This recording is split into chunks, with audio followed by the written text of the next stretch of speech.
Welcome to the Deep Dive, Emerald City Hockey's Seattle Kraken podcast. Hey everybody, welcome back to the Deep Dive, Emerald City Hockey Seattle Kraken podcast. RJ, you were there.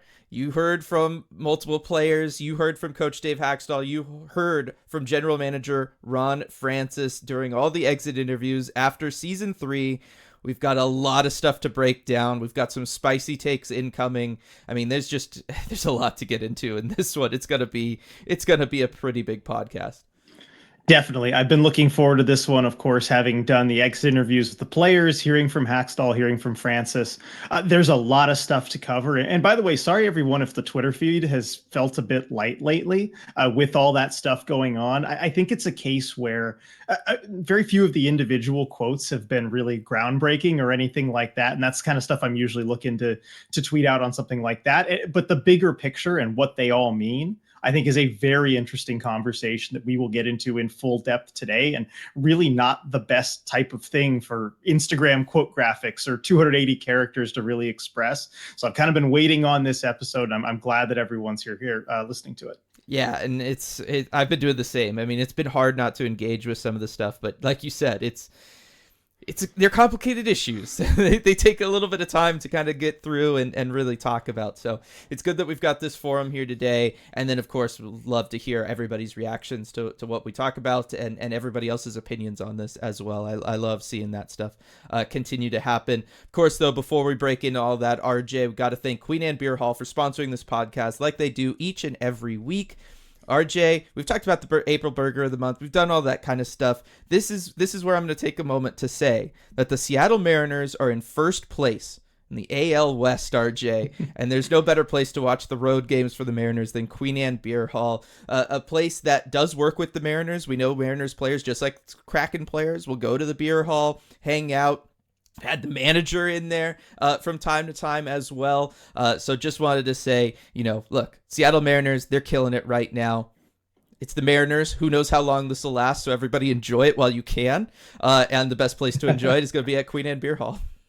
And you know what? I'm going to throw one more team in there, and that's the Seahawks. Because, Dylan, the NFL draft is tomorrow. That's true. And the beer hall, I mean, they've got connections all over the city, right? They have actually partnered with the Seahawks to host the official Seahawks draft party tomorrow for the NFL draft. So, I mean, that's going to be huge. It's the official draft party, right? There's nowhere better to be than Queen Anne Beer Hall for the NFL draft. Yeah, no, I mean, I'm just saying, everybody, Queen Anne Beer Hall, they work with the Seahawks directly. They work with the Mariners directly. They work with the Kraken directly. They work with us directly.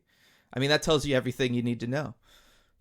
Yeah, I mean, what more can we say, really? They recognize, I was going to say greatness, but that was all Seattle sports stuff, so maybe mediocrity is a better word. Damn. All right. Look, I'm already fired up. Like, there's so much we got to get into. Like I said, spicy takes might not even cover it when we start talking about all this stuff. But, like, there was some stuff from the exit interviews that's got me feeling that kind of way, and it's seeping through. All right, well, let's get right to it then. No need to spend any more time before we get into it, Dylan. I'm ready. We don't usually see this side of you, Dylan, so I'm excited. So I think, given that we're feeling spicy here, we have to start, I think, with the elephant in the room. We discussed order of topics before we started here, and I think we both agreed this is probably what everyone wants to hear about the most. And that is Dave Haxtell. It's the coaching situation, because this year felt a little different than the last 2 years. And I think the hints started very early on when for exit interviews, right? This is the first year that we did not get Ron Francis and Dave Haxtell speaking together. Haxtell spoke on Saturday with the players, kind of in between some of the players. And then Francis spoke on Monday, just by himself in the anchor room, where we normally get Francis and Haxtell together. Now, that itself doesn't say anything for sure. I think, it's just a thing where PR gets some flexibility, and just scheduling wise, it works out. But, there's something you can potentially read into that. But I think we'll get to the first question here, and that is, what is the team going to do? Because Ron Francis would not commit to Haxtell being back next year. He was asked pretty point blank about that by Jeff Baker, who, as we know, is kind of good at really pressing somebody about these sorts of things. And Francis wouldn't give an answer. He kind of then went into, well, it's a tough season for the coaching staff, and you had this injury and this injury and this injury. And then Jeff followed up like, well, can you confirm then that Dave is going to be back? And he said, no, I can't do that right now. He said, we're in this evaluation process. We're still trying to evaluate everything. He said, you're going to read into it either way. Like, you're going to, take that with you either way. But like he said, we always do this. This is what the process always is. But I have to think that process is feeling a little bit different than it did the last couple years. Something to add to this as well is Francis did an interview with Ian Furness on the radio right after that. And he did bring up, unprompted, like Ian didn't bring this up, Francis brought up the Nashville timeline, talking about how there's no rush, for them to make a decision, and mentioned that even last year, if you remember, Nashville let go of John Hines in June and then brought in Andrew Brunette. So the fact that Francis already maybe had that on his mind tells me that maybe there's someone they could be waiting for to see if they come available. So Dylan, what do you think? How would you handicap this odds wise as far as, likelihood of Francis staying or going? What do you think the team will do? It's a tough one. I think the fact that Ron went ahead and said that, and he brought up the Nashville situation, tells me that then we're back to 50-50, if not maybe even greater, that Hackstall's gone. Just because you don't bring that up after you've kind of not committed, but you also haven't let anybody go from the coaching staff, right? Because that's part of this too, is it's not even assistants have been let go and then there's the question about Hackstall. No changes have officially happened yet, which seems highly unlikely that they'll just run it back with the exact same group for another season. So that tells me that there is still something going to happen, whether it's a full-on Hackstall or it's just assistance, but something has to happen at some point. And Ron Francis bringing that up kind of unprompted is, in my viewpoint anyway, his way of saying, just be patient, everybody, right? I hear the wants from everybody, including probably ownership, if we're being real. And just be patient. We'll get there. I'm cooking. Let me cook. And we'll see what that means. But yeah, for me, I think Hackstall has at most 50% chance of coming back. I'm with you. I think I might put it at 60-40 that he doesn't come back right now. Yeah, and I think it's fair. A couple days prior, I would have said, maybe 90-10 that he does. I mean, as soon as he was there speaking to us, I would have thought that decision would have been made right after the season, and so I'm like, okay, well, if he's talking to us, I guess that's that, right? He must be coming back. And certainly in his answers, I think it was about a half hour, maybe more, of a media scrum that he did for us. It was a new team record, I'm sure. I've been there for pretty much all of them. And he was definitely talking like a coach who was, at least in his own mind, was at least preparing to be back next season, right? He was talking about all these things for next year and how things are going to be. So I would have thought for sure he's coming back, but now I think the decision's still being made, and Francis might be looking at who is out there and kind of which coaches shake loose. I mean, I've heard the question too, who would they be waiting for? But really, at this point, it could be anybody. It could be any coach that's still around and coaching right now, which is a lot of them. And it's not just NHL coaches, it's NHL assistants, it's AHL coaches. I mean, everybody, a lot of coaches are still coaching right now. So you'd have to wait till the end of their season to see if they're available, if they're not available, all of that stuff. So I think this timeline, really, it could potentially go into June.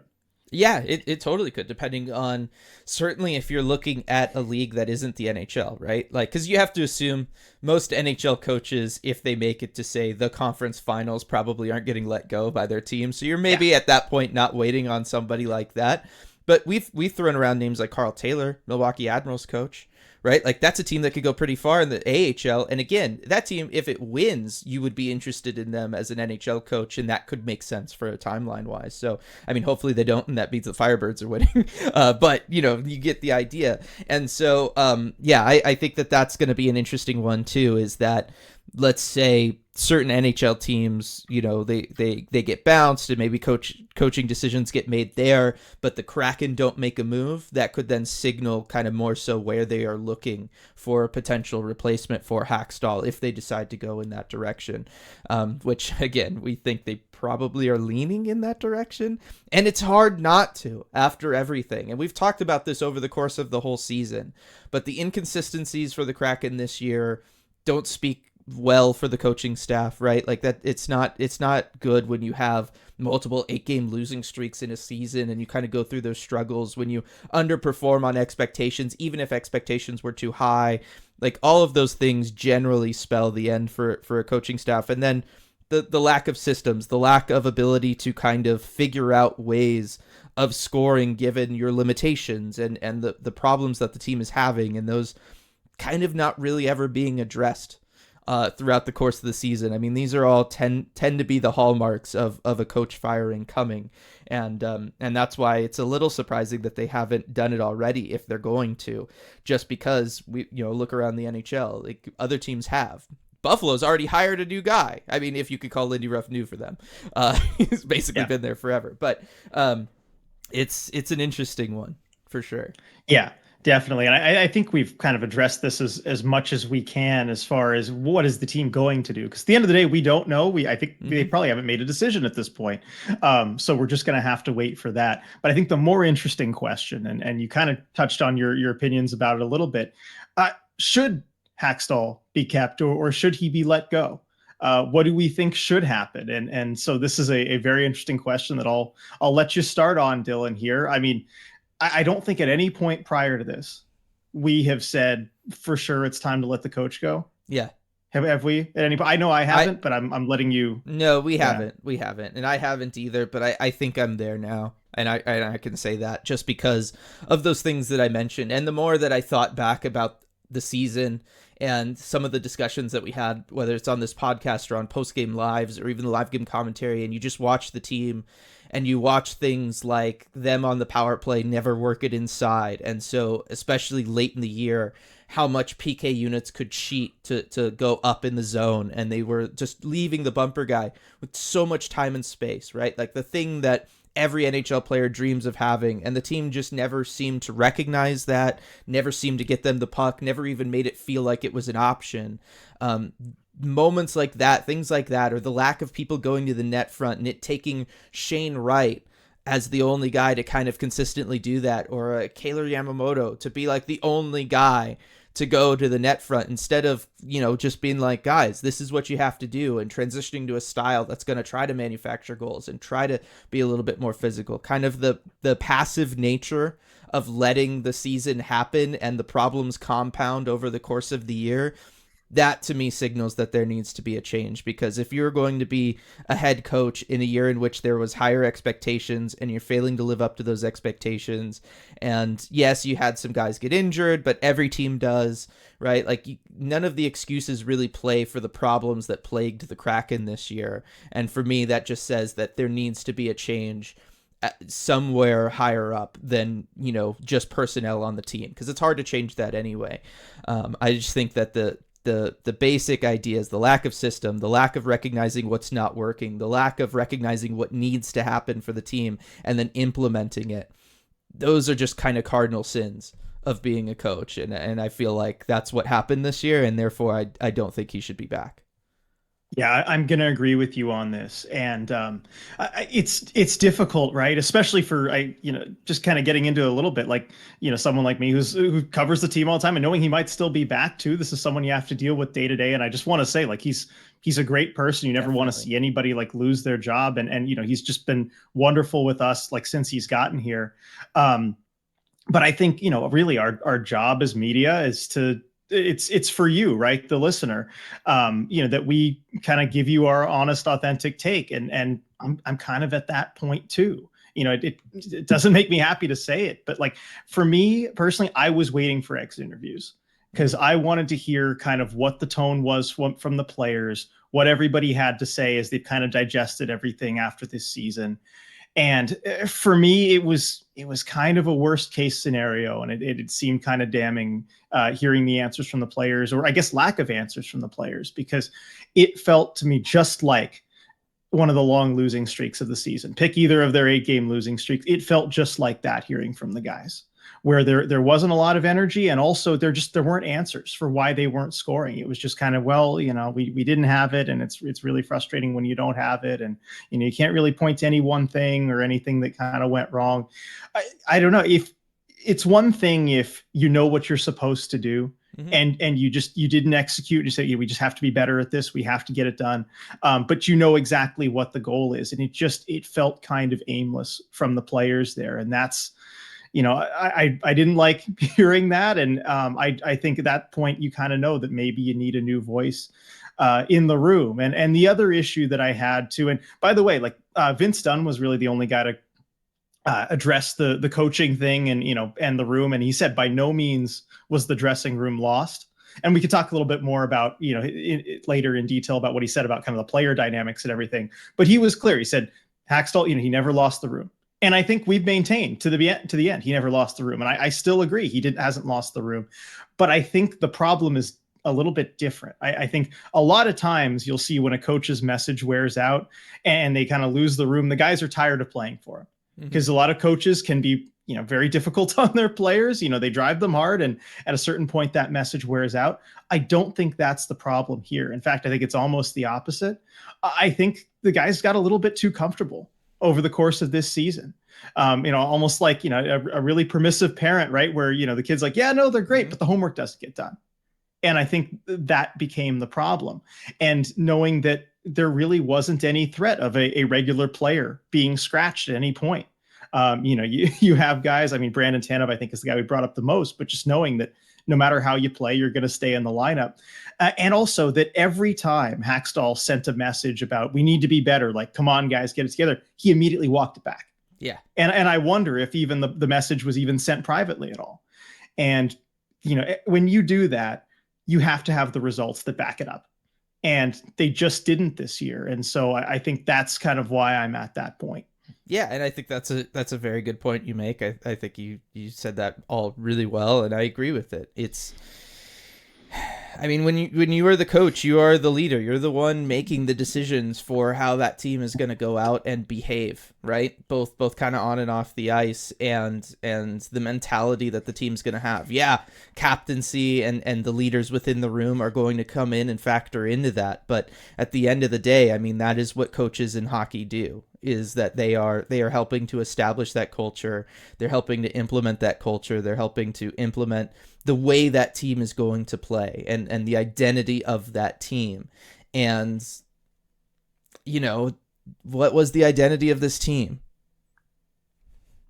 I couldn't really tell you. You couldn't say. No, and that's a problem. And that I think is ultimately what needs to change. And this team needs to have an identity. They need to have an understanding. To go back to your first point, when the players are coming out and they're just like, I don't know why it didn't work, or we just didn't have it and I don't know why, and nobody really having answers, that also means that they're not being told answers, right? It's not always on the player to come up with that answer. That's part of the job of the coaching staff, is to identify what's not working and then communicate that to the players and work on ways of making it work. And the fact that so many players could come out both during the season and then especially after the season was over and just be like, I don't know, I can't help but to read into that it means the coaching staff was not telling them, right? The coaching staff was not identifying problems on this team, communicating that to the players. Even if it was too late for it to make a difference for the season, you would still then have players coming out and being like, look, we didn't go to the net front enough. I got to do this next year. This is what I plan to work on over the off season. I got to be more like this next season. And we just didn't really get that from anybody. We barely got it from Bjorkstrand, right? One player came out and brought up the idea of going to the net more. But credit to him for that, at least. Exactly. And you know what? Son of a coach. Yeah. just saying. The one guy to do it, his dad's a coach. So I think that to me is still like the big one, but I totally hear your second point. I definitely agree with it. Yeah, and on the system thing too, it's not like he hasn't had time to kind of implement a system and an identity. And that's the other element of this that I wanted to bring up too, is that he is the 6th longest tenured coach in the NHL. Hackstall is. There's only 5 guys who have been in their current job longer, and that's John Cooper, multiple Stanley Cups, Mike Sullivan, multiple Stanley Cups, Jared Bednar, a Stanley Cup, and a great points percentage. Rod Brindamore, points percentage better than all those guys I just mentioned in that job, but playoff success hasn't necessarily been there. And then Sheldon Keefe, the best points percentage of all of everybody in that top 5. But yeah, I don't know why he's still there. But anyway, point is, this is about how much time on the high end that coaches get to really deliver results. And I think you look at Hackstall maybe in that group of 6. And I think, the numbers and the results just don't really match kind of where everybody else is at. And that's kind of what you have to judge it by too, because I think there are a lot of things that are not his fault, but that are his responsibility. And we'll talk about it as we get, because look, we're not leaving the players blameless in this. We will talk about that when we talk about the captaincy and the players' answers, as we'll get to a little bit later in the podcast. But at the end of the day, you look at the coaches around the league and history, right? Often it's the coach that has to answer for that kind of stuff. Yeah, the coach is the fall guy, because it's a lot easier to replace a coach than it is to replace a roster, right? It's a single entity versus many. And then trying to identify within the many what you can actually move and do all that stuff with, right? It becomes a very difficult task for somebody. And I think in all this too is not just the players themselves, but the roster makeup, right? Like, nobody's going to say that this roster is part of the upper echelon of the NHL, right? Like, nobody's going to say that Dave Hackstall was given the Ferrari and he drove it at 35, right? Like, that's not what happened here. But again, it's on you. And we've seen coaches, make the playoffs consistently with average rosters, because they have a system, because they have a culture and they have a team identity, and they're able to get more out of those guys than anybody else could. And that was not the case this year. You could maybe argue that was the case last year, but again, everybody kind of was playing above their weight through a large portion of last year. And then obviously year one, I try not to count year one, so I kind of throw that out. But the issues this year were just kind of so glaring and stark that I think, yeah, we're at this point where the Kraken kind of need a change. Yeah, I think so too. I mean, anything else to add on the coaching thing too? I've kind of said my piece. I mean, we can get into the player stuff, but anything else to add on that, Dylan? No, I have to. I mean, look, if he was to come back, right, I think that there's ways of maybe making it work, but it's going to require probably a change in the staff. Right, like even if Hackstall comes back, the staff has to 100%. change, and yeah, I mean the focus is going to have to be on establishing an identity and getting the buy-in from the players to do so. And I do wonder about if you bring back a guy for a 4th season where he hasn't really been on guys to try to maybe play a way that they're a little uncomfortable with. I don't know that you can have like that will work, right? Like you would need the guys to all of a sudden be like, oh, this guy was never really on us, is now on us. I'm going to listen to him. That tends not to happen in sports. No, and I think people can see through that too. I mean, if you're not your authentic self, and I don't think Hackstall would ever not be his authentic self. I don't think he would go that length of trying to be that, that guy who's hard on everybody. And I guess one more thing that I thought of too is bringing it back to Francis, because that like kind of goes to the beginning that we talked about of like, are they going to do it or not? But I think they're at the point where Ron Francis has to choose which coach he wants to sink or swim with. Yeah. After missing the playoffs 2 out of 3 years, look, you got to imagine there's some pressure from ownership to make the playoffs at the very least next year. They know that the Sonics are coming back. They know that they have kind of a limited window to succeed. They know they need to build a fan base by then. I mean, we've talked about this a lot already, but I really think if they miss the playoffs next year, Francis is probably gone. And at this point, he needs to pick which coach he's going to try and do that with. So he's either going to hitch his wagon to Dave Hackstall, and if the coach goes, then the GM should go too, or he picks a new coach and sees what he can get with that. So I just think from Francis's perspective, also, it's tough because you've been building this great prospect pool, you've been drafting really, really well, but are you going to be around to see it? And I think this decision, one way or the other, might answer that question. Yeah, it's going to be interesting. It's a unique situation because we don't often see that. Usually GMs are going to definitely kind of get 2 coaches to work with for their lifespan. the difference with this situation being that, I think that moment has come, if not it already passed, right? Even over the course of this season, I think there's a lot of other general managers that would have made a change mid-year, given the way the year was going and the struggles at the start, the difficult December that they had, right? A lot of GMs would have gone ahead and pulled the trigger then. Ron, we know, better or worse, is a very patient guy.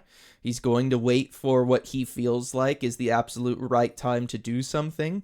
And we'll talk about that when it comes to the roster in a little bit. But I feel like he's kind of put himself in this weird situation where, yeah, he's got like 1 year left, and even making a coaching change might not help that, right? It is just going to be results driven, and that's an unusual conversation to have for a general manager. It is, although I don't think it's that unusual because, look, as a GM, the unwritten rule is you get one coaching change. Yeah. At the least, you get one coaching change. I think this is it. I think this year, and if I was ownership, this is what I'd be telling him is, as a GM, we're going to give you a coaching change. This is your opportunity to change the coach. Right. But if you stick with Hackstall, that is your coaching change. Right. That is you hitching your wagon to Dave Hackstall, and that is your coaching change that you get. Right. And I guess what I'm saying is that it's unusual that we would see that have to be the conversation, and that there's a possibility that actually comes to pass. When was the last time that happened? Where you had a general manager and coaching duo that lived the same amount of time? I don't know. It should have been Dubas and Keefe. Well, yes, absolutely. Like, it's ridiculous that Keefe is on that list that you read earlier, and I do think that it speaks volumes that we've heard rumblings with both Sheldon Keefe and Rob Brindamore, right? The two guys on that list that do not have Stanley Cups, being talked about, where if they don't go on long playoff runs, their jobs are in big, serious trouble here. And maybe even they are candidates that Ron Francis is waiting to see if they become available, right? But like it speaks to Ron Francis's patience, will say, that Dave Hackstall is in the conversation with all of those other guys, given, I believe he's the only one under 500, right? That's correct. That list. Yeah, you look at points percentage of that list, and I'll just read it out: 644, 627, 592, 661, 678, and then Hackstall at 488. Yeah, that's big. So I don't know. It's a really interesting situation, but yeah, it's not one that we run into very often.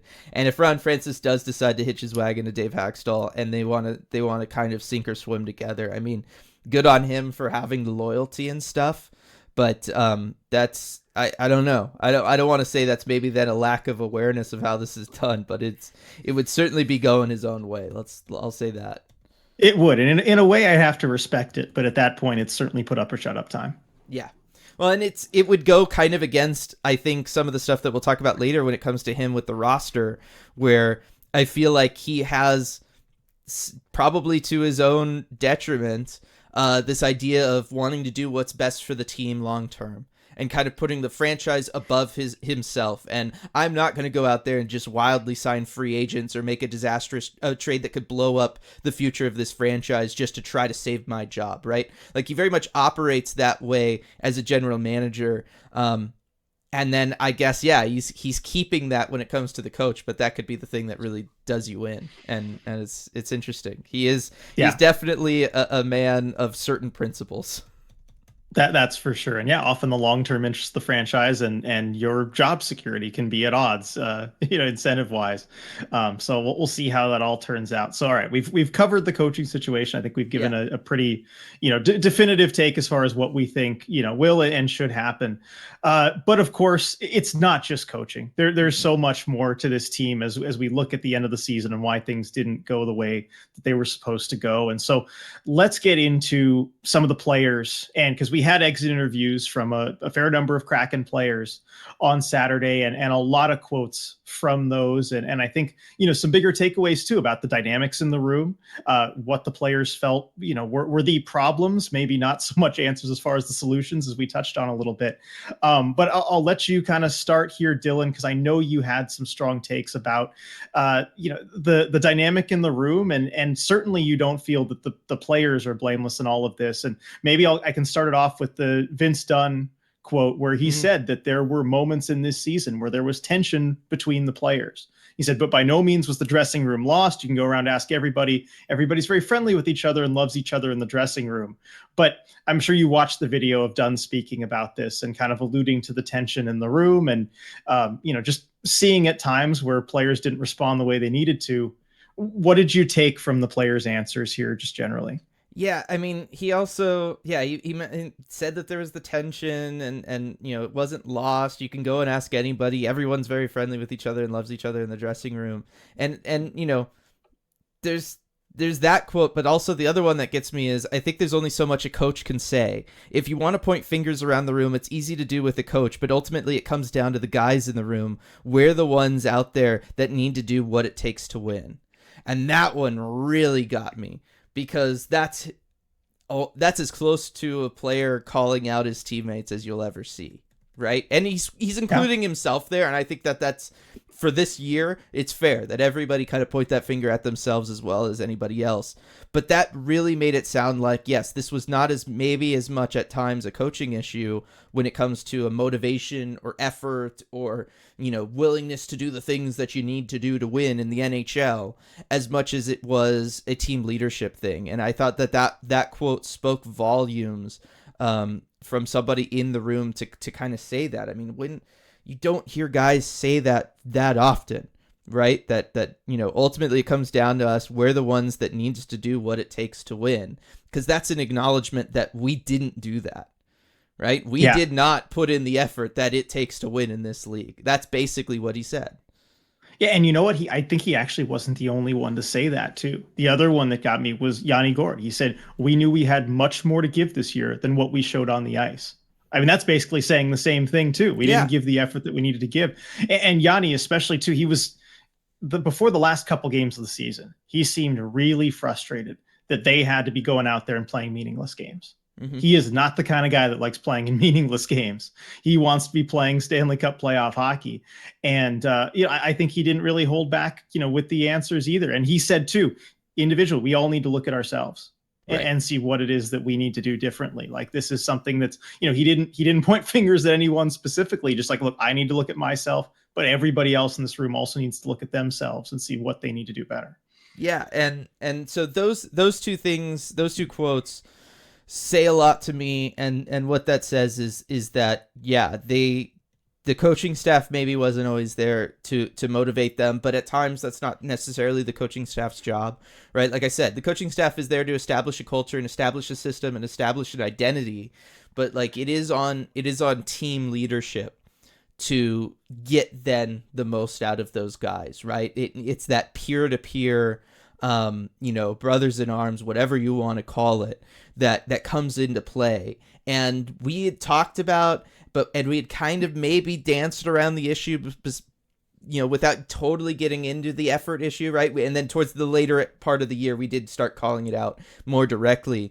But it was obvious that this year there was an effort issue. It was obvious that there was an issue with, just to bring it up for the umpteenth time, nobody wanting to play physical, nobody wanting to take those shots by going to the net, but that's what this team needed to do, right? There was a lot of one-goal games earlier on in the year that could have been different if they were willing to put their body maybe a little bit more on the line. And I know that's easy for me to say, but at the same time, that's what every successful team has done in the history of this sport, and they know it.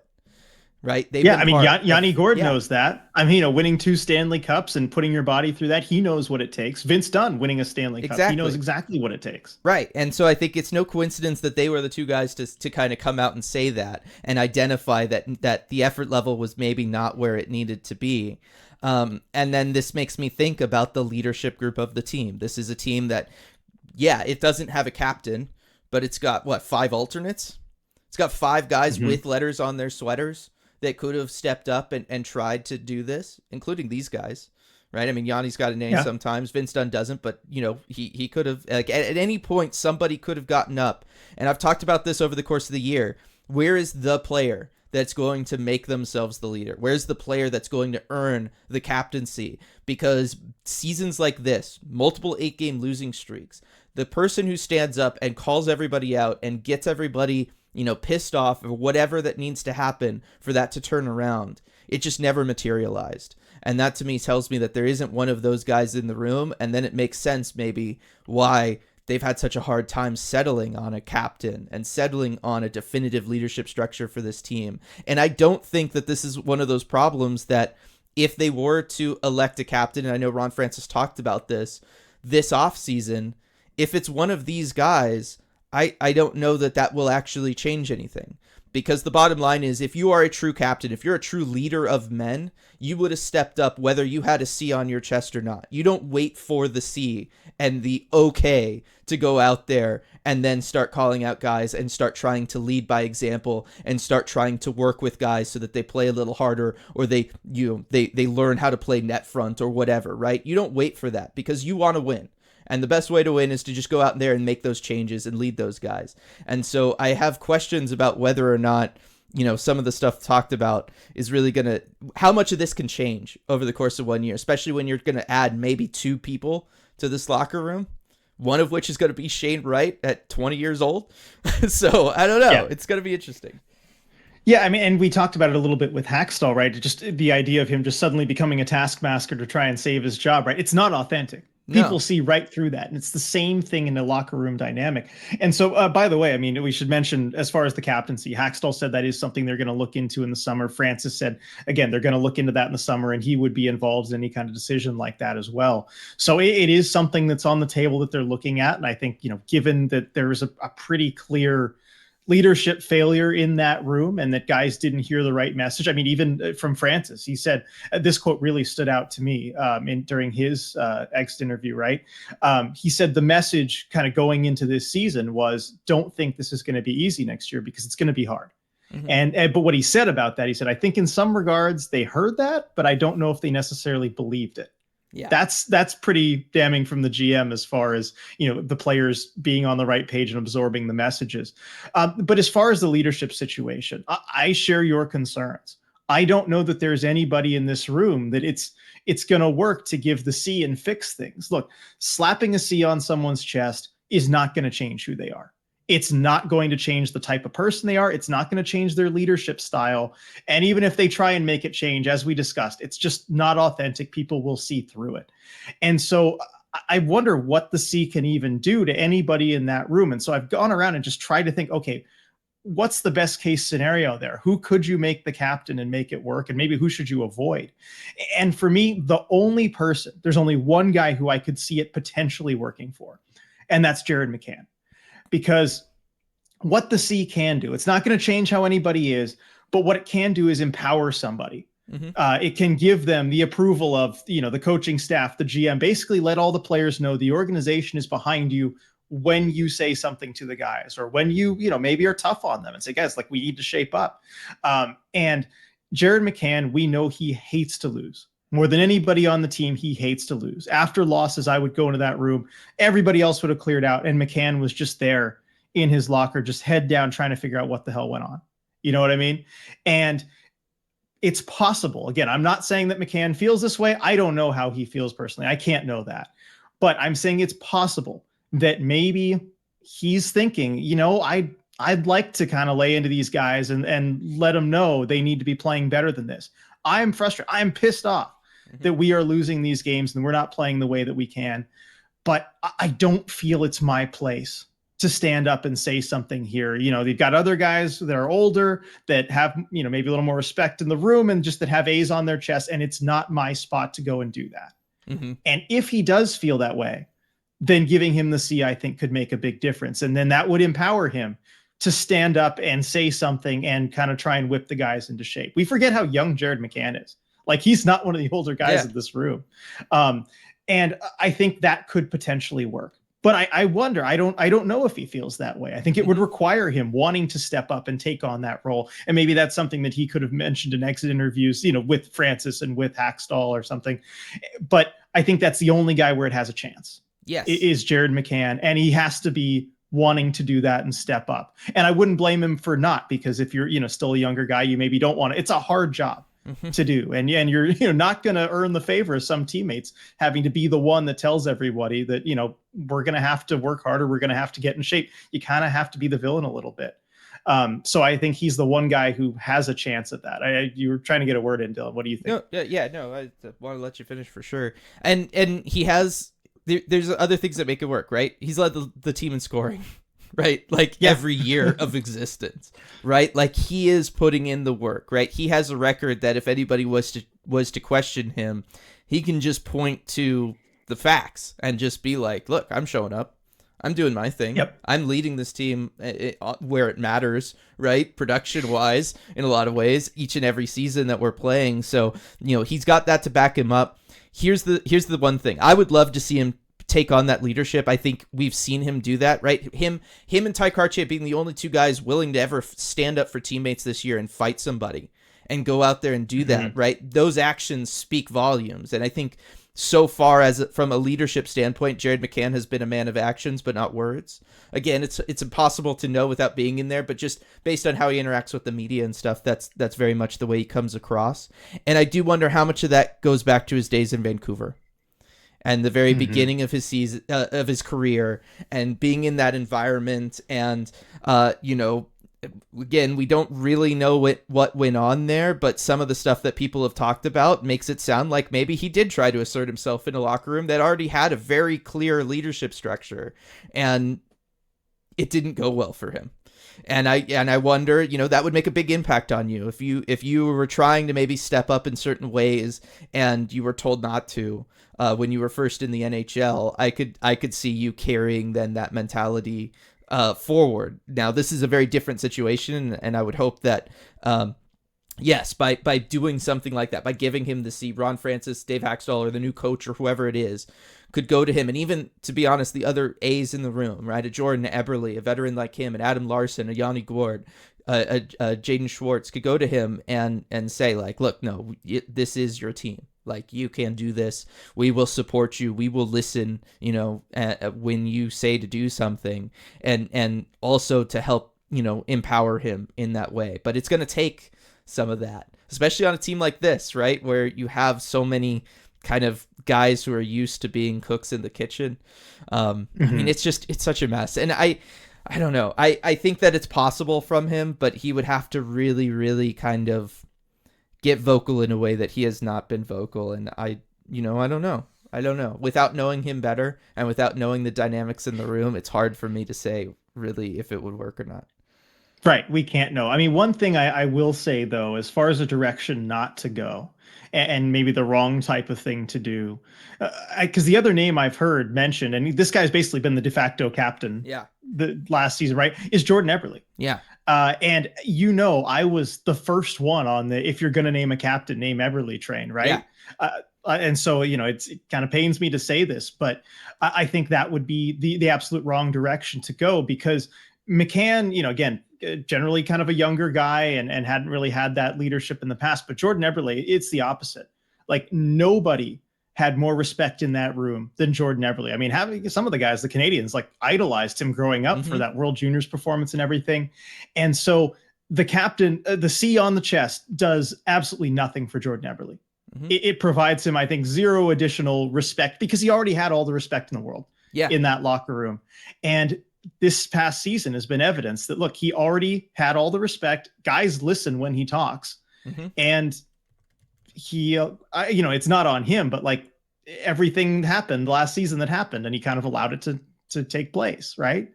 And so I really don't see what giving the C to someone like that would do, because what does that possibly change over this past season? Exactly. And that's my thing, is that he was, based on everything we know, the guy that everybody looks to when, stuff is going down.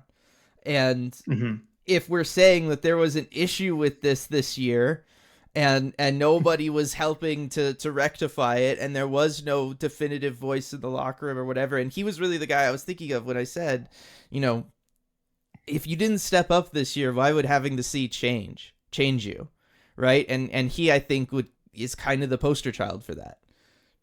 Like, he had all of the tools at his disposal to be that guy this year, and he wasn't. I think that tells you everything exactly you need to know. Yeah. Right. Like, whereas as we talked about with Jared McCann, his actions speak very loudly, right? He was out there defending his guys. He was obviously laying it out there and leaving everything he had on the ice. The way he was getting beat up and targeted and all of that stuff that kind of happened to him this year, and the way he would still come out and play his game and try his hardest and be frustrated when they lost and all of that kind of stuff. Like, those actions speak a lot louder than kind of the inactions of the 4 guys with A's on their chest. And we've talked about this before, right? Like, Jordan Eberle, I mean, we just kind of talked about that. Yanni Gourde, I think he's a really good lead by example, work ethic kind of guy, but I don't know that he's the take charge of a group of men and lead them into battle kind of way. Adam Larson, we've talked about in the past. He's more of a quiet guy, fantastic teacher, right? Like a leader in the sense that he is going to teach and shepherd the young guys around him and make them better players. But again, probably not the let's go everybody. I need 110% out of you. We're going to bleed if it means we got to bleed to make this happen kind of guy. And then Jaden Schwartz, who again, he's the lead by example as far as putting his body on the line, but I don't know how much extends past that. And also, this is obviously no fault of his own, but if he's the one going out there and leading by example, playing physical, going to the net front, and then he's missing 20 plus games every year, if you're another player on that team, do you look at that and go, yeah, sign me up for this? That's true. It is a difficult thing to sign up for. And I mean, I guess they do have a lot of lead by example guys, and I'd throw Eberle in there too. Yeah. I mean, you look at what he did this season, like he produced. And also, I mean, as we found out from Ron Francis afterward, he broke his hand in the 4th game of the season and just played through it for months. He didn't miss games. Right. I mean, that is wild. He broke his hand in a fight there in that game against Colorado. And again, that's the kind of like lead by example type of thing that you can do for a team. But again, it's different than speaking up and kind of whipping everybody into shape. Right. Because you can lead by example, but ultimately all you're doing is you're going out there and you're putting out effort and you're hoping that other guys see that, understand it, and then replicate it. And sometimes you need to help them understand it and you need to help them replicate it. And that's where the other side of leadership comes in. And that's, yes, what is lacking from, I think, the current leadership group on this team is that these are guys that are going to go out there and they are playing the way that you need to play. But when you have guys further down the lineup not playing that way, who's going to them and explaining it, right? You don't have to go to them yelling and being like, you're dragging this team down, you're an anchor, where's the fire, don't you want this, all that kind of stuff. You don't go 0 to 60 right away, but you go and you talk to them and you explain why you do the things that you do, right? The lessons you have learned from your many years playing in this league. If you are Yanni Gourde, you go out there or a Vince Dunn and you go and you talk to these guys and you say, look, 82 games, it's a grind. You got to play this way to make it. And then, yes, there's going to be a whole nother level. And let me help prepare you for that. And let me help you learn how you can make it through this 82 games without really having to take your foot off the gas, right? Jordan Eberle can do that. He's played a lot of seasons in this league, right? Like there's those elements of this that I think, young guys like Matty Beniers could really benefit from hearing that and being helped through, he clearly running into a rookie wall last year, running into difficulties this year with just the slog that is an 82 game NHL season, right? Like here you have one of the future faces of your franchise obviously struggling with certain aspects of the game. And I just wonder where like the guys are there to help him through that and help him kind of establish it so that we don't see it for a 3rd year in a row. And that is something where a player can step in. Yes, a coach can step in and talk to him about that stuff, but it means so much more when it's one of the guys he respects and one of his peers that does it. And that is part of leadership. And again, that's that element of it, that communication, that lack of communication, I feel like is in there. And I think that that's then echoed when all of the players come out and they say, I don't know what happened, right? And yes, it's definitely something we put on the coaching staff because the coaching staff should have been identifying problems the team has and communicating that to the players. But when it comes to like the effort stuff, that is something that players can identify and talk to players about and have that communication. And I feel like that wasn't there this year either. Yeah. And I think in a lot of ways, the message is stronger when it comes from a peer, when it comes from another player there. So I mean, that's kind of our take on the captaincy and everything. Which direction, I guess, do you want to go, Dylan, as far as other takeaways from the player exit interviews and the player side of things? I mean, there's a few different ways that we could go. We could talk about scoring, because I mean, that's the one thing everybody identified as a problem, right? We need to score more. That, as far as answers, not a whole lot. We could dive into that. We could also look at kind of other things like we got kind of miscellaneous quotes from different guys about how their individual seasons went. I mean, like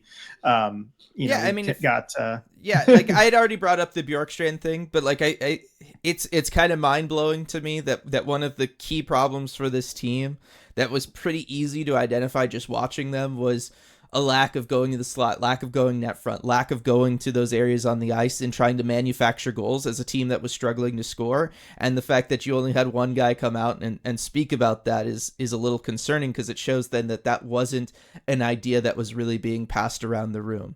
And I think that one spoke a lot to me when it came to the scoring issues, because everybody else just being like, yeah, well, you have it or you don't some years. That's not a good answer. I mean, I understand what he's saying, and there is something to that. We've talked about that with shooting percentages. For whatever reason, in hockey, it shouldn't be this way, but you'll have seasons where a guy can shoot at near 30% for 82 games and keep that up over a sample size and then plummet to 11% the next year. Like, that happens. It's weird that it happened for everybody all at once last year to this year, but it happened. And so I understand like that kind of feeling of, hey, I'm doing everything I did before and it's just not working for me. There's elements of luck to that, but there's also elements of, okay, but what did you do to try to change that? Right? Or to try to, help out your lack of scoring problems, because maybe tweaking how you do something, and I don't mean tweaking a release, but tweaking where you're taking shots from the ice could help. And that's again another one where it's like, where is the leadership identifying this stuff and then communicating that to players, both from player standpoint and coaching standpoint. Like, that has to happen. That's fundamental to sports. Like, why else have coaching staffs? I don't know. I could do this all over again. I'm not going to, but yeah, that Bjorkstrand thing really, really kind of blew me away, that he was the only guy to kind of identify the pretty obvious, problem in the room. I don't know.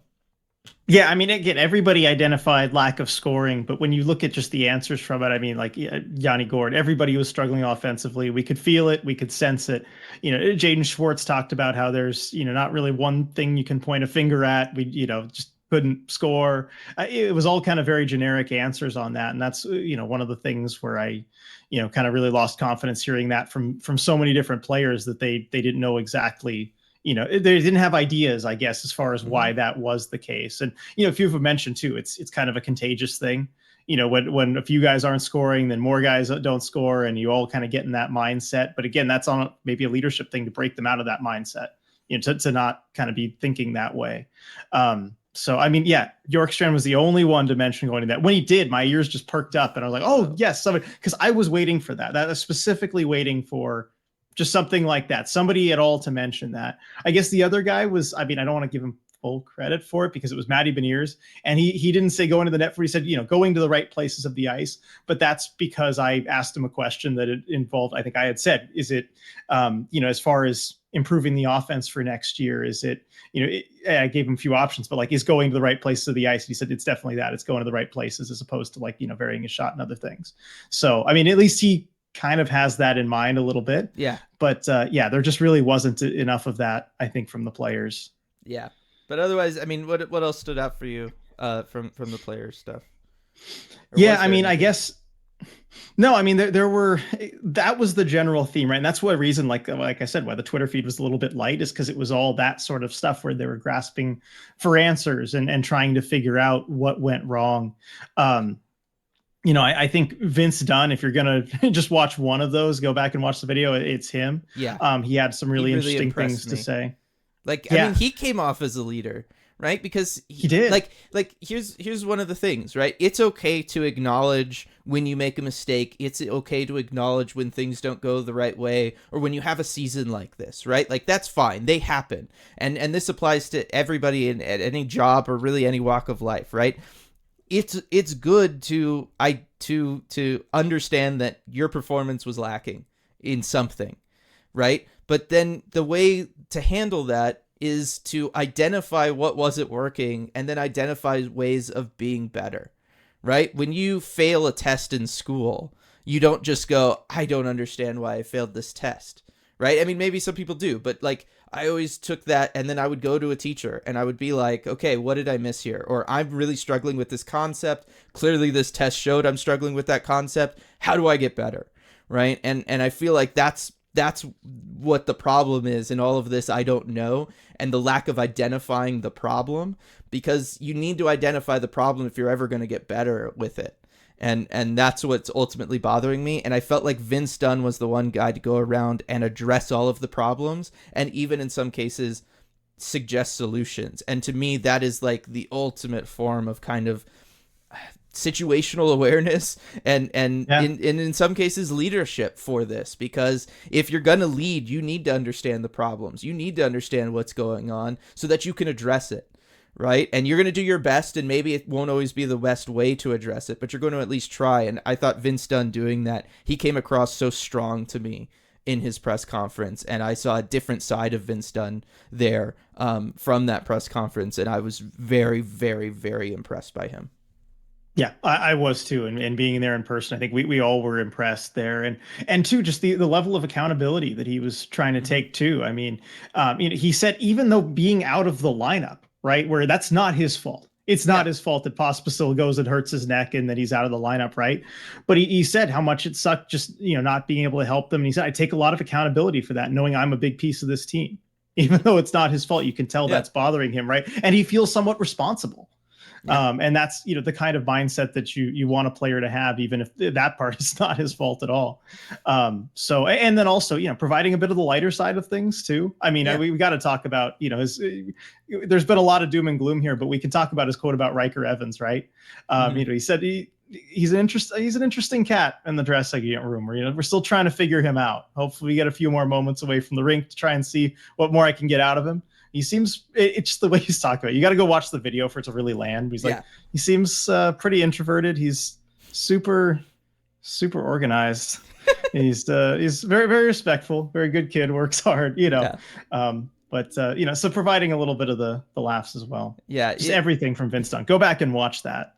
You want to know what hockey players are like in their real lives and stuff? Just know that one guy being organized stands out like a sore thumb to them.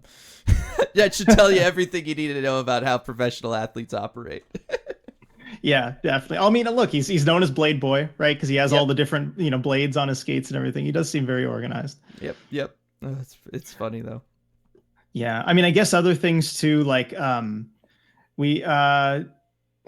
Burakovsky playing at Worlds is another thing to talk about, I think, because just given how his season ended, look, I think whether it was from Francis or himself, right, he just needs to get games in, and I think that's something notable. Where that was a surprise for me to see him playing that he was going to be playing at Worlds, but it seems like everyone's on board. He needs to kind of get his confidence back and play in those games. Yeah, and normally it's one of those weird asks where, okay, you just played an 82 game season, it didn't go the way you wanted it to go. Can you step up for your country here? Right? And there's a reason a lot of guys turn it down, right? But I feel like for a guy like him, there's the elements of getting his confidence back and stuff, but also he's probably still feeling pretty good just because he did have to miss that time, and he's probably feeling like he has something left in the tank in a way that most guys at the end of the season don't. And again, that's not his fault. It's not like, oh, he wasn't playing hard or something all year. It was just that he missed so much time. So it was one of those where I was surprised at first, and then like I thought about it for like 2 seconds, and I was like, oh no, this makes a lot of sense actually. Yeah, it does. And Francis really talked about how important that is for him. I mean, I guess we talked about other guys going to the Worlds and kind of what that each means for them. So we've got McCann, Tanev, and Alexiak going for Team Canada. We have Burakovsky, as we mentioned, going for Team Sweden, Grubauer for Germany, Tatar for Slovakia, and then Belmar for France. And then maybe one more player who could go. I think it may be Brian Dumoulin. Because he was also out on the ice there with Tatar and Belmar that day. So, I mean, of those guys, look, Tatar and Belmar, pending free agents, probably won't be back. Maybe won't talk a ton about them, although it's cool to see Belmar competing for France. Yeah. I mean, you know how excited he must be for that. Are you worried at all about Grubauer? I am a little. I mean, look, what are the odds that lightning strikes twice, right? For a Kraken goaltender going to Worlds and it being an issue. The bottom line though is he wanted to go. You know what I mean? Yeah. Like it was whether or not the team was going to let him. I am in favor, especially for a goaltender like that. Like you need to keep the vibes good. And if he wants to go and this is important to him, I think you got to let him go and let it be important to him and let him go and have that success. You know, you've got Joey if you need him. And look, again, similar to Berkey, you had a rotation this year. It kind of saved both goaltenders' legs, right? I mean, ideally, you would want it to be that way all season instead of Joey having to start, 16 straight or whatever it ended up being. But I think that, yeah, like, he didn't play a huge workload this year. He only played 39 games. Like, he could go play more. Or no, that was last year. But he didn't play a full allotment of games this year. And so he can go and do that. And I don't think you have to worry about him then not being fresh for the start of next season, which is normally what I would be concerned about. Yeah, no, definitely. I think it's probably going to be okay. And you mentioned Joey, of course, that you have Joey. But speaking of Joey, he's kind of the last player I wanted to get in and talk about here. Real quick, ahead. Just because we had talked about him earlier, Jared McCann going to play for Canada. A lot of times when you see a player have the season that he had, where again, he's leading the team in scoring and a lot of that kind of stuff, they don't always go, right? Like tons and tons of players turn down the opportunity to go to the World Championships. Like it is, I would love to know the exact number because I bet it's pretty close to 50-50 guys turning it down versus actually going. And a lot of times guys that, you know, have the big production at the NHL level, they tend not to go. Especially a guy like him who was really the guy and at times it felt like targeted and all of that kind of stuff this year. But I think it speaks volumes to what we were talking about, which was he probably doesn't feel like he did what he needed to do this year strictly because the team didn't win. And he just needs to go and he needs to win. Right? Like that's probably just bothering him. He did everything he could have on the ice, right? He led the team in goals and points again for the third year in a row. But he just wants to go and win some hockey games. And that's what's going to make him feel good. And that's what's going to make him able to survive a long off season. And I think that's again, it's one of those that just speaks to who he is, that he is going there. Because you look at some of the rest of the guys on the team and, you know, they're maybe not those kinds of top six scorer guys that are the ones going to represent their countries, right? He kind of stands out in that regard. And I think that's good. Yeah, that's a very good point you make there, Dylan. Actually, I think that's important to talk about. And that's Jared McCann for you. Totally, That is Jared McCann. So the last guy I want to talk about with the player interviews is Joey Daccord. And I mean, he had a great season. So, you know, he was a little bit more upbeat than the rest of the guys. I mean, he always is. But a couple of things I wanted to touch on, which this is great because, of course, he was asked about his goalie goal attempt.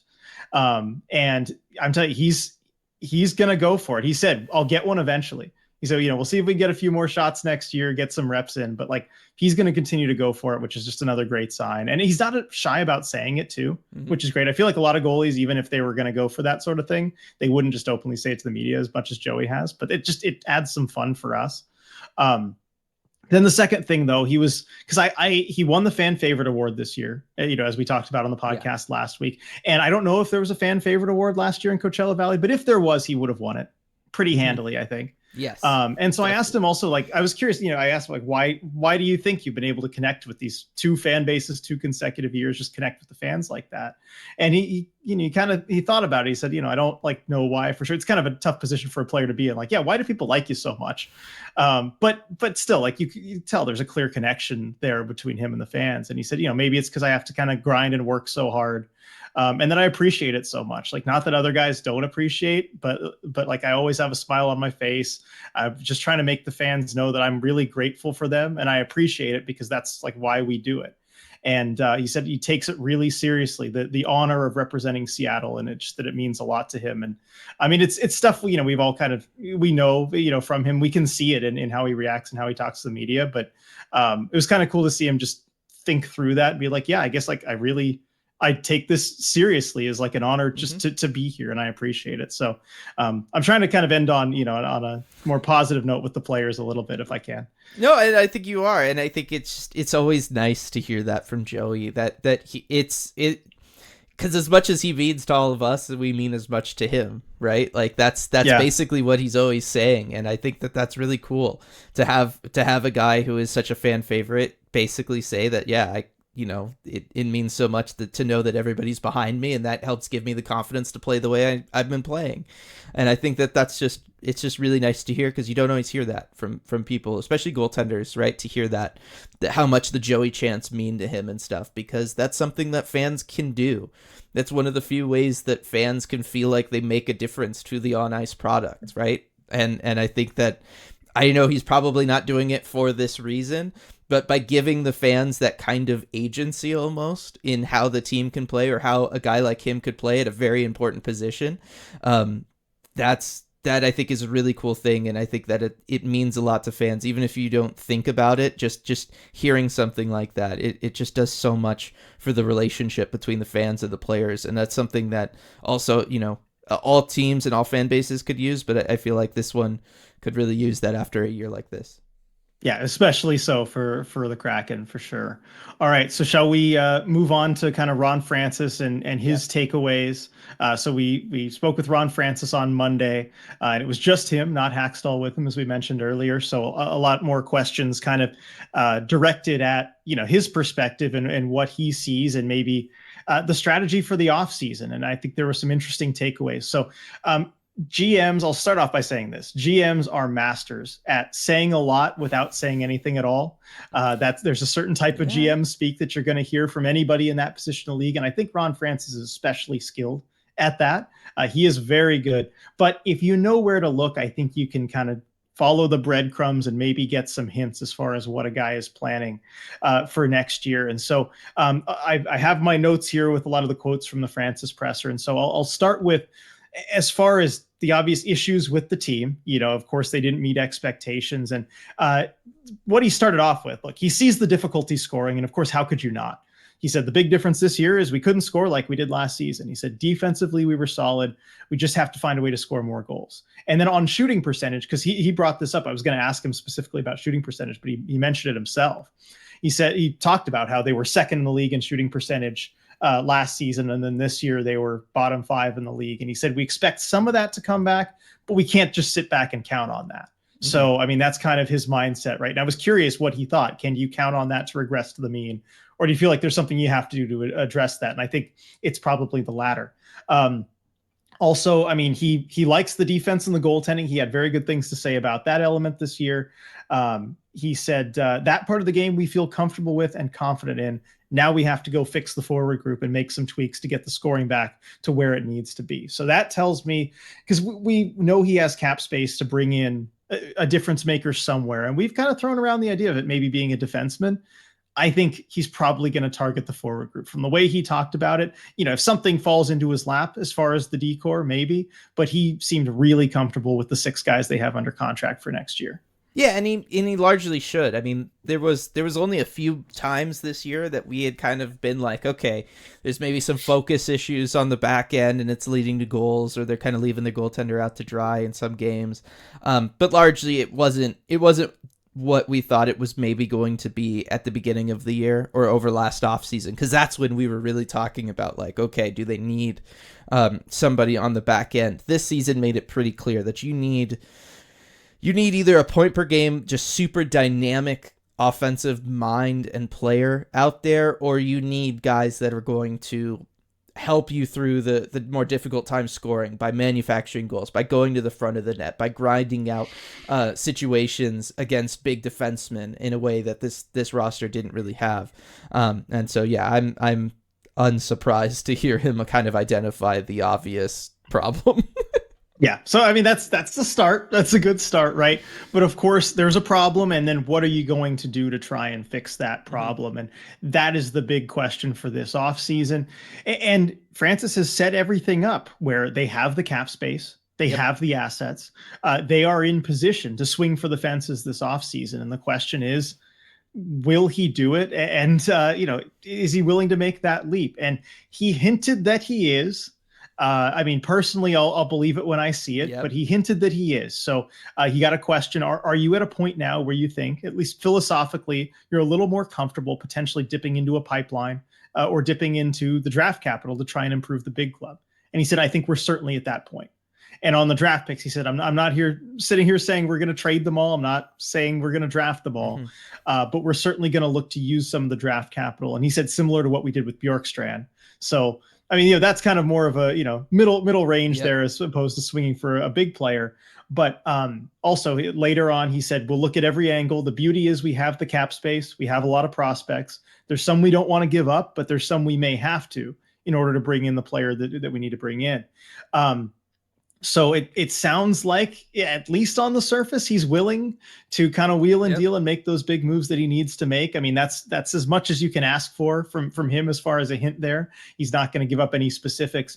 But interesting thing here, Dylan, it sounds like, at least if you believe him, that maybe they were looking to do that last year too. And he said, we went 2 rounds last year and everybody thought we were pretty happy with our team, but we tried to kick the tires on some big things. It just didn't fall the way we wanted it to fall last summer. But, hopefully we can do something different this year. So that's, again, more of a hint that he might try and make some bigger moves this offseason. But a question for you, Dylan. Are you buying that? Do you really think that he was trying to make some big moves last offseason? Because personally, I don't buy it. Because he didn't have the cap space. And also, I think he was happy with the team. What do you think? Yeah, I don't know about last offseason. I mean, we knew we had heard rumblings that they were interested in Erik Karlsson, right? Like, that was the one big rumor that I remember.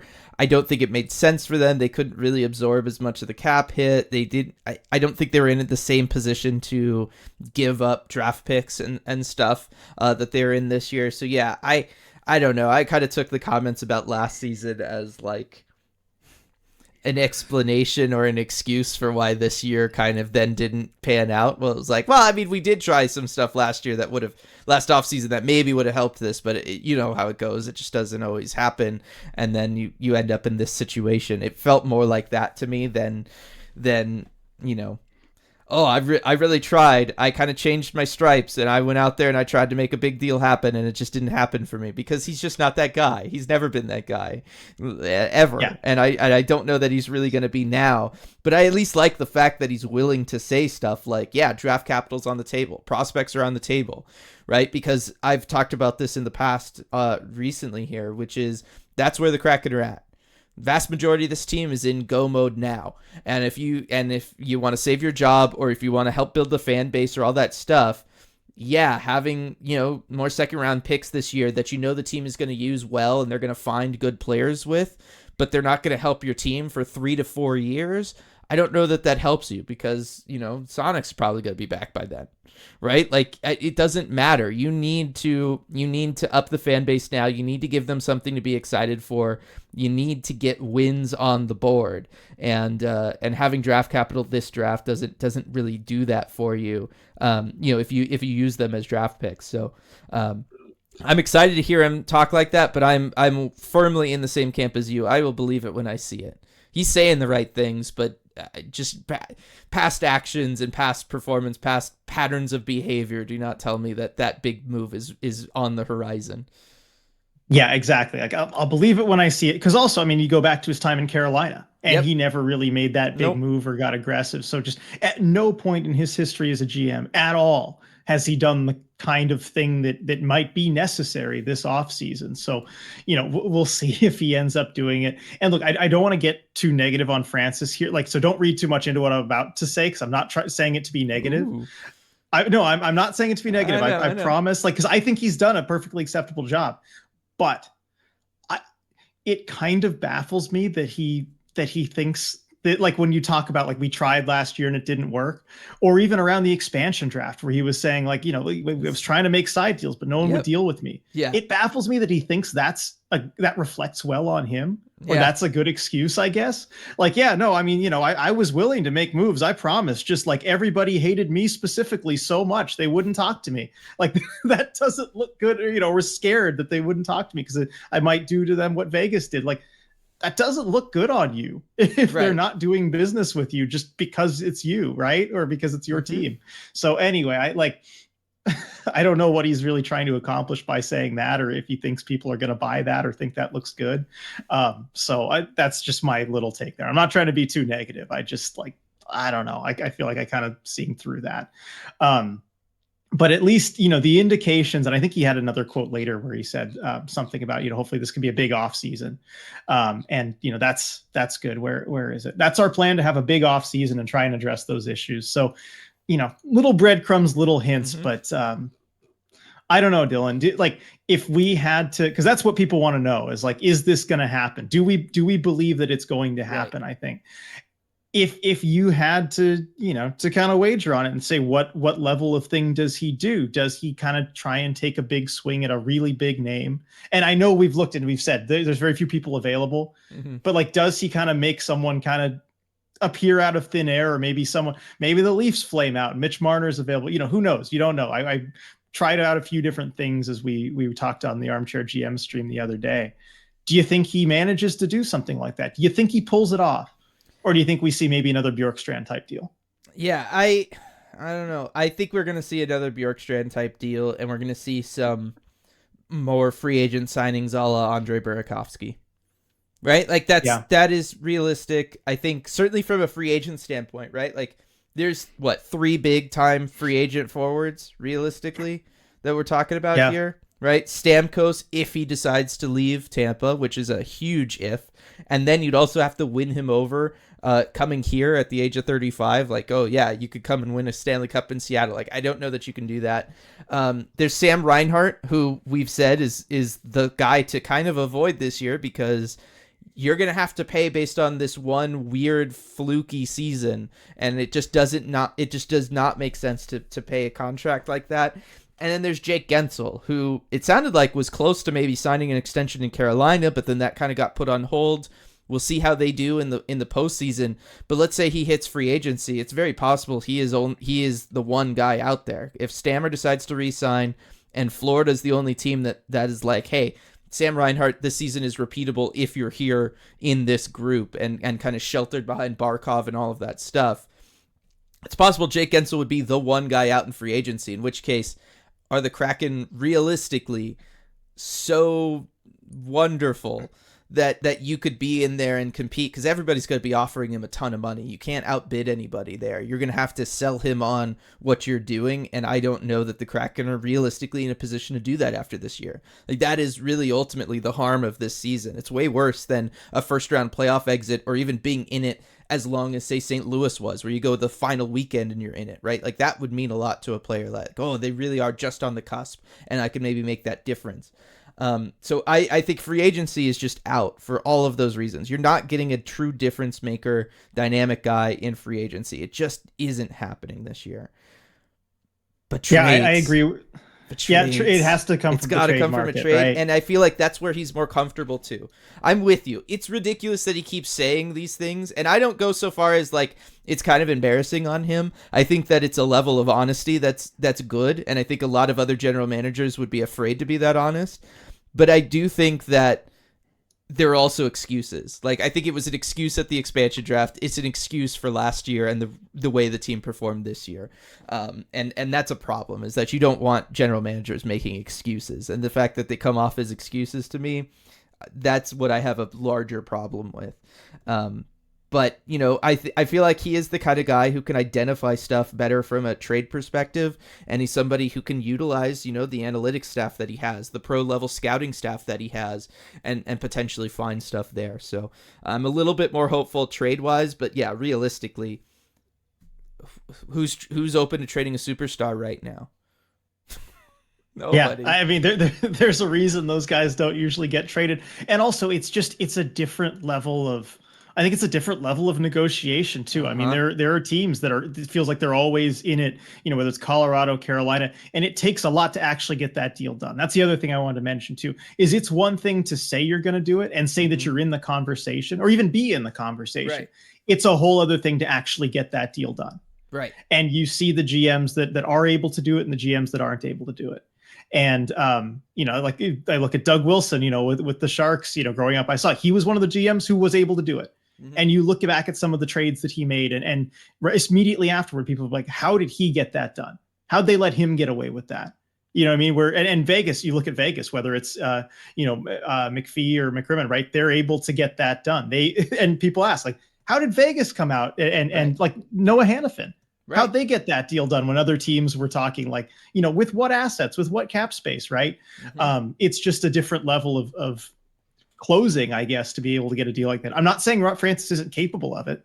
Like, I think he is. Mm-hmm. He's very respected around the league, but I just have to see it to believe it. I'm looking through his entire trade history as a GM. Me too. Who do you think is the biggest name player that he has ever acquired in a trade? Because I have a name here that I'm thinking.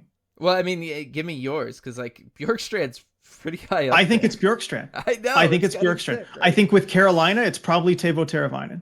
Yeah, I would agree. And also, that was really a cap dump type of move where he was taking on the Brian Bickle contract too. So it was almost like more of a savvy kind of move there, where it's kind of like a little bit like a Bjorkstrand deal, kind of. But yeah, I mean, it's either Bjorkstrand or Teravainen. And it's a huge drop off after that. Yes. Like, I don't even know who would be like Eddie Lack, like all of a sudden is like the next level that you're talking about here. Like Chris Versteeg was decent. Like, the point is, he just does not have a history of doing this. Yeah, like far from it. And I guess that kind of, I'm glad we brought this up, because like that really is what just informs my skepticism here as far as whether he'll actually do it.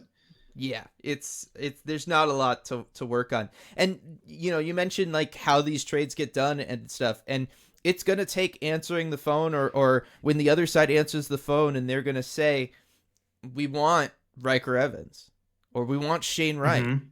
We want pick 8 in the draft. And you have to be comfortable with having a conversation around that. Obviously, you want to try to talk them down from that. But at some point, to make a deal happen, you got to be comfortable with it. You got to be comfortable giving away one of your best assets if you're going to make the kind of trade that the Kraken need to make. And I think Shane Wright should be untouchable, but I don't think past that anybody else should be untouchable. And I'm okay with a package of those other things if you're going to go out and get a Matt Barzal or somebody of that level. I think you need to be comfortable thinking that way, and I just don't know that he's ever been comfortable thinking that way before.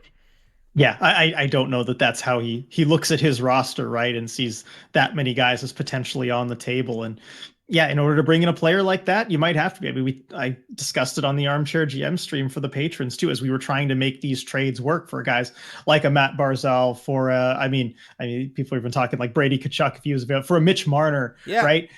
That their first ask is going to be Shane Wright. Yeah. And and I think you do have to say no to that, but beyond that, you have to provide another package that's going to make it worth their while.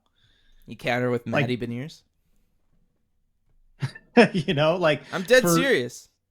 Yeah, for a Barzal or a Marner, it might be worth it. Yeah, like I think you could look at that. I mean, I think the other one that we looked at was it for Barzal, if like the Islanders were really trying to rebuild and they realize, okay, we're not getting it done with this core, is it starts with like pick number 8 and then like a Matty Beniers type of player, right? Mm-hmm. Yeah. and do you do that or pick 8 and like 2 of your first or second round prospects, right? Yeah. Pick Newman 8 and Riker Evans. Yeah, Newman and Rykov. Yeah, pick 8 Newman, Rykov, and maybe something else. Yeah. And you gotta be down for that. And then here's the big part, everybody. We gotta be down for that. If Ron Francis actually swings for the fence and does something like that, the first reaction can't be, I can't believe you traded away all of this stuff for this guy. It's gotta be, wow, you did it. Thank you. Like, let's go. Yep. We're excited for next season. Let's show up. Can't wait to see this team go out there and try to win games.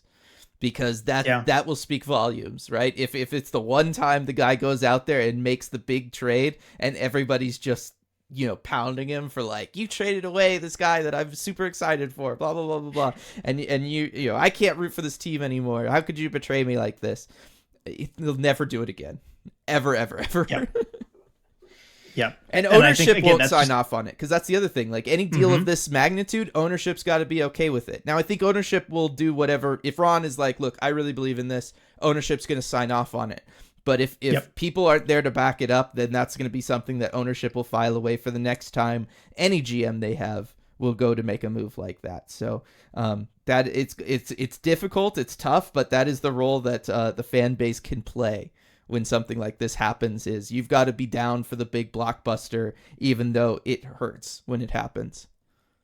Yeah, definitely. And I'm glad you brought that up, Dylan, because it's going to be tough. You have to give to get. And yeah, like you said, it's not just tough for the GM, it's tough for the fans. And so I think we'd rather have that than something like just having more or less the same roster, run it back next season, and probably shouldn't expect different results if that's what they do. So got to prepare ourselves for that. I still think it's more likely the scenario where it's just like you sign Elias Lindholm and you trade for a middle six winger, because that's kind of what history tells us, you might do. So we'll see, but I'm hoping for the big moves, and I'm ready to support it if it happens. Yeah, definitely.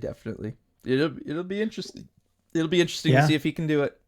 I think he can. It'll be interesting to see if he's willing to do it. I guess that's the real question. Yeah. And I don't know, for me anyway, like that's really fun. Yeah. Because I'm a little weird, that's why I do the armchair GM stuff, right? I enjoy the off season. Mm-hmm. I love the draft. I love free agency. I love those trades. I love that time of year. And this year, especially when you can go into it cheering for a team that it has the green light to go ahead, and the cap space and the assets to go ahead and make whatever moves show up that look advantageous. That's some of the most fun that I have had just as a fan of hockey, right? I mean, growing up with the Sharks, that was always something that was possible. What is Doug Wilson going to do? How is he going to make the team better?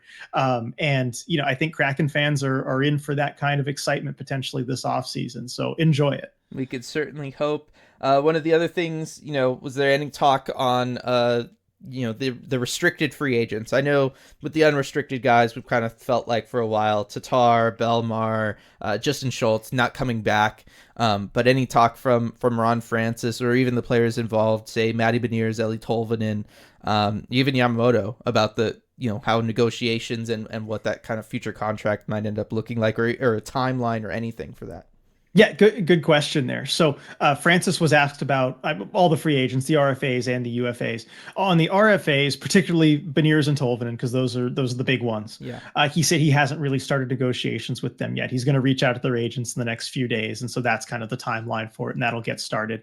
On the RFAs, and I would expect both those two guys to come back. Certainly, Matty Beniers, they'll get a deal done. I did ask Matty about that with his contract up, and if there's been any thought to that yet, and he said no, not really. He said, I'm sure we'll get something done, but nothing really from him on that. As far as other RFAs, like Kyler Yamamoto too, Francis kind of went, player by player, and basically what he does, and this is a way I think, GM speak, not really answer the question as far as which way he's going to go, but he said, well, you have to look at certain things like with Yamamoto, and he brought up, I think, the reason that I think they're not going to bring him back. He's like, you have to look at guys with Arbrights, and are you going to qualify them? And Yamamoto specifically, you're going to need a qualifying offer of over 1.5 million, and he's just not worth that. So I would not expect them to qualify. I'd be shocked if they qualified him. So I don't really expect him to be back next year. Or at least he'll hit the free agent market. As far as the UFAs, it was a little different as far as what Francis said. He said they all have had conversations with them, probably a lot of them ahead of the deadline, talking about kind of where they view things and what their plans are, and kind of letting them know where the team is at. And that tells me that pretty much all those guys will not be back, and they've kind of been informed of that. I'm reading between the lines there. Francis certainly didn't step up and say that, but I would not expect Tatar, Belmar, Schultz, Drieger back next season. Yeah, and we've been kind of thinking that for a little while, so not too much of a surprise there if that happens. Yeah, definitely.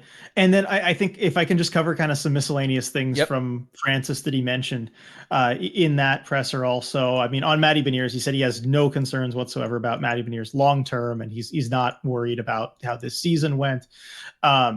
He said also, as far as, because one question too is Jared McCann played center down the stretch a lot, usually by necessity with trades and injuries, but where do you view McCann long term?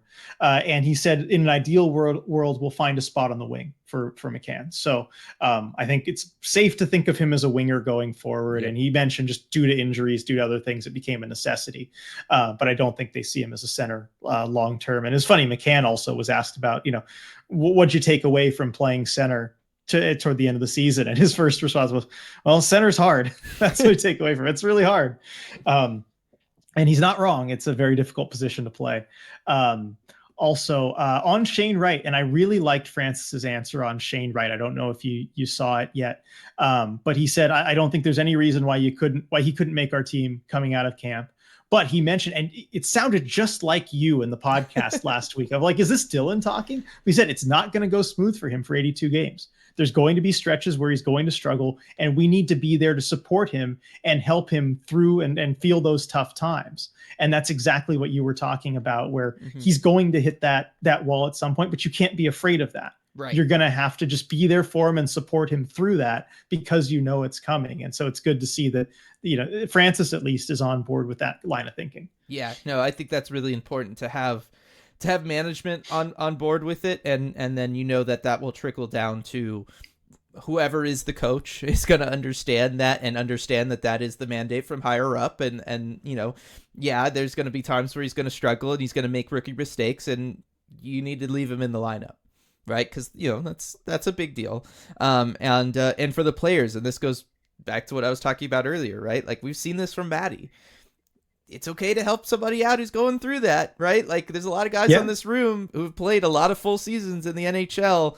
Who's going to go to those young guys and be like, "Hey, man, this is maybe something that you can try. This is something I found helped me when I was younger and I was struggling with inconsistency at this level, or struggling to battle through all the aches and pains and whatever."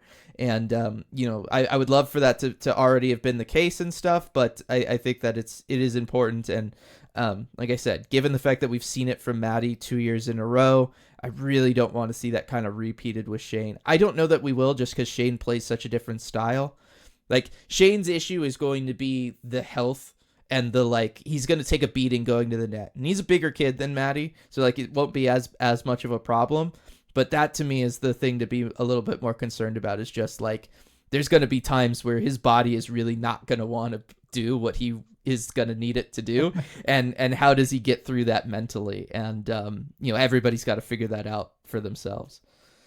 Yeah, definitely. And the thing I think also to look for is just the start of the season, because that's something that Francis mentioned about Matty, is that the cold start for him kind of weighed on him throughout the whole season. And I think if you can kind of be proactive about that as far as Shane, I have no reason to think he's going to start the season cold. But if he does, just making sure that doesn't kind of build and weigh on him mentally. But I think that the team is already kind of ahead of that as far as seeing what happened this year. Yep, definitely. But yeah, I love hearing that.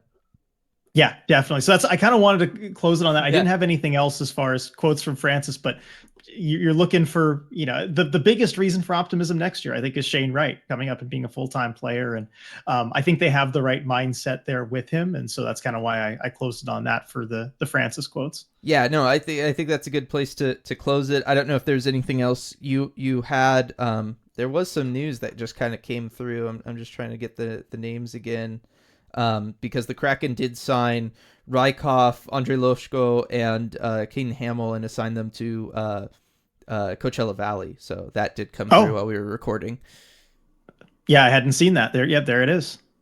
So Coachella Valley getting more of the young guys. They've already got some. I mean, Yanni Newman's been playing well down there. Obviously, that team's they're on fire. Waiting to see who they're going to face after they get their kind of first round bye here, being that top seed in the Western Conference. So excited for that. We'll have more news about what our Firebirds coverage is going to look like. We were getting through exit interviews and everything this past weekend, and so we'll have more news and stuff on that probably for next week. But yeah, the Firebirds waiting to see who they're gonna be playing for their first round of the playoffs here, RJ. That's right. Yeah, they've clinched that first round bye, and so they're going to play the lowest remaining seed out of that Pacific Division bracket. So we'll find, and it's a best of 5 series, by the way, or best of 3 for the teams to get to them, yes. And then Firebirds will then play that team in a best of 5 series. So they'll need to win 2 best of 5 series, right, and 2 best of 7 to end up winning the Calder Cup. That is the path for them. Yep. So it really excited for that postseason run for them, and happy for the boys to have earned the little bit of a breather here while some other teams duke it out. And the timeline for that, like the latest we will know who the Firebirds play will be April 28th, because that is when all of the game threes for that divisional bracket will take place if they are necessary. So we will find out no later than the end of day April 28th, so to speak. For who the Firebirds are going to have to take on round one. And I'm really pumped for it. Yeah, definitely. And then speaking of youngsters, maybe a little bit younger than even the Firebirds, I do want to plug your prospect chat coming up, because you are going to, on the 29th of April at 7 p.m., you are going to talk about, I believe, the draft, right? And prospects the Kraken could be looking at in this upcoming NHL draft. Yeah, the Kraken, sitting in right now the 8th spot. Obviously, there's some room to move up. Maybe they get pushed down a tiny bit, but they're going to be picking top 10 for sure. We do know that for a fact. And who's going to be available for them, right? I mean, this is a spot to make a splash. We've talked about this in the past, RJ. Superstars and high-level players, they are hard to come by in free agency. You can't always count on them being available there. Can't always account for them being available trade. That's even less likely, actually. And so one of the ways that you can make your team better and have those difference makers on your team is through the draft, and it's through picking high. And the Kraken get another opportunity this year to pick high in the draft. We've seen what Matty Bediers can do. We've seen the difference Shane Wright looks like he can make.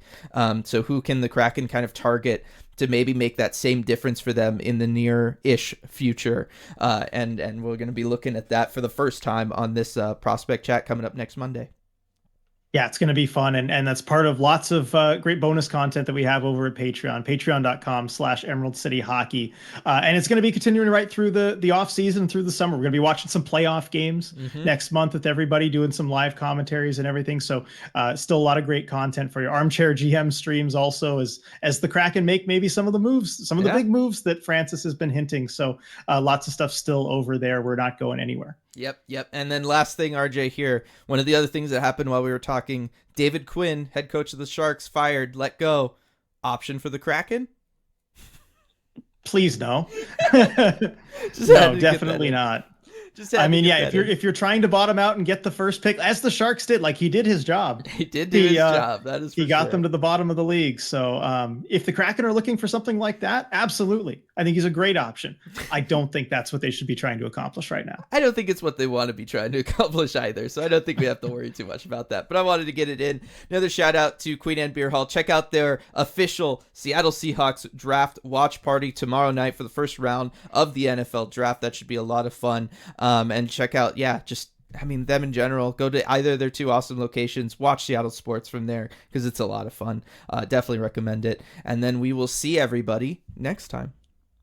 Hey everyone, before we go, we just wanted to give a quick shout out to all of our awesome patrons over at patreon.com/Emerald City Hockey, especially our Terror of the Deep patrons. Absurdly Sane, Alaska Joe, Alex, Amanda, Amy, Andrew, Anonymous, Anthony, Becca, Beef, Ben, Brad, Bryce, Burnt Creme, Caden, Kat, Kaylin, Chandler, Charles, Shazzle Dazzle, Chip, Chris, Clutch, Cody, Connor, Coop, Corey, Cutter, Dan, Danny39, Denise, DJ Singletone, Duthin, Dylan, Evie99, Eli, Elizabeth, Ethan, Evan, Fusion Mix, Gaby, Gabrielle, Gary, Gregory, Helena, Habak, Jane, Jenna, Jessica, Joni, Joseph, Josh, Joshua, Julia, Justin, Katie, Kepler, Kevin, Kitty B. Kraken, Cole, Kyle, L. Bell, Leanne, Levin, Light, Little Tennis Guy 8, Lonnie, Mac and Cheese, Maeve, Mark, Max, Maya, Michael, Michelle, Nick, Night Drop, Noah, Nunya, Olivia, Paige, Patty, Paul, Rayanne, Randall, Rebecca, Robert, Rock Liquor, Ryan, Sarah, Scott, Sia Kraken, Sean, Sergey, Sergeant Pickles, Shannon, Skeletal Tendency, Stacy, Steven, Striatic, Tasty Kobold, Team 114 Chris, Ty, Virginia, Wendy, Where the Slovakians At, and Zoe. Thank you so much for making all this possible. We really appreciate your support.